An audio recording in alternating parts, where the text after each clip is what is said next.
बहन का फोन आया है कि इतने साल बाद परदेश से आया है और मेरे बच्चे के हाथ पर 100 रुपल्ली रख कर गया है। मेरे हाथ में किसकी कहानी है नहीं पता, लेकिन जिसकी भी कहानी है ना, दिल रोने लगा ये सुनकर। परदेसी की कहानी है।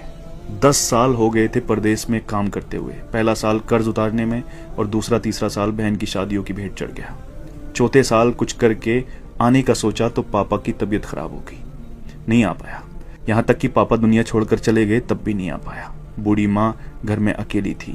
आने का सोचा लेकिन कोई बचत नहीं थी, तो फिर परदेश से हिम्मत नहीं हुई कि इतने साल परदेश में रहकर खाली हाथ कैसे जाऊं। लेकिन माँ की जिद और बहनों ने कहा कि भाई आ जाओ, हमें कुछ नहीं चाहिए, बस आ जाओ कहा तो हिम्मत बढ़ी।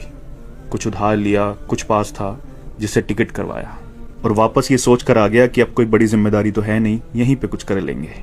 आने के दूसरे दिन बहन से मिलने गया। बहन बच्चों वाली हो चुकी थी। आते वक्त भांजे के हाथ पर 100 रुपए रखकर वापस हुआ। दूसरी बहन के यहाँ पहुंचने पर पास के पैसे भी खत्म हो चुके थे, लेकिन ये उम्मीद थी कि ये बहन ज्यादा नजदीक है, कुछ नहीं बोलेगी। वहां से वापसी पर भांजे के हाथ पर कुछ नहीं रखा और जब घर पहुंचा तो मां ने बताया कि एक बहन का फोन आया है। बहुत बड़ा दिल चाहिए यार ये सुनने के लिए। एक बहन का फोन आया है कि इतने साल बाद परदेश से आया है और मेरे बच्चे के हाथ पर 100 रुपल्ली रख कर गया है।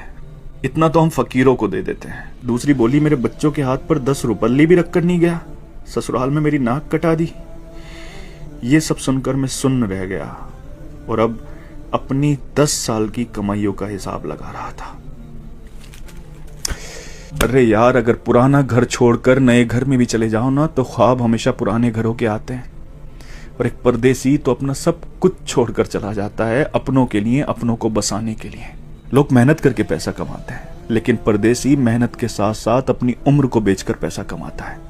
किसी खुशियों में नहीं आ पाता, किसी की मैयत में नहीं आ पाता। सच पूछो तो हमारे सीने में दिल किस तरफ है ना, ये एक परदेसी ही बता सकता है। क्योंकि जब वो अपनों को छोड़कर जाता है ना, तो सीने में वही तकलीफ होती है जहां दिल होता है। जुल्म नहीं करते अपने लोग ये कहकर कि तुमने परदेश में रहकर हमारे लिए किया ही क्या है। अरे कसम खुदा की, अगर तुम्हें एहसास हो जाए, अंदाजा लग जाए ना कि उसने परदेश में रहकर तुम्हारे लिए क्या किया है, तो इस जबान को कटवाना पसंद करोगे, लेकिन कभी उसकी कुर्बानियों के खिलाफ बोलना पसंद नहीं करोगे। सच कहते हैं, जिसका दर्द होता है उसकी तकलीफ को सिर्फ वही समझता है। परदेसी का दर्द सिर्फ वही समझ सकता है जिसने अपनों के लिए अपना घर छोड़ा हो।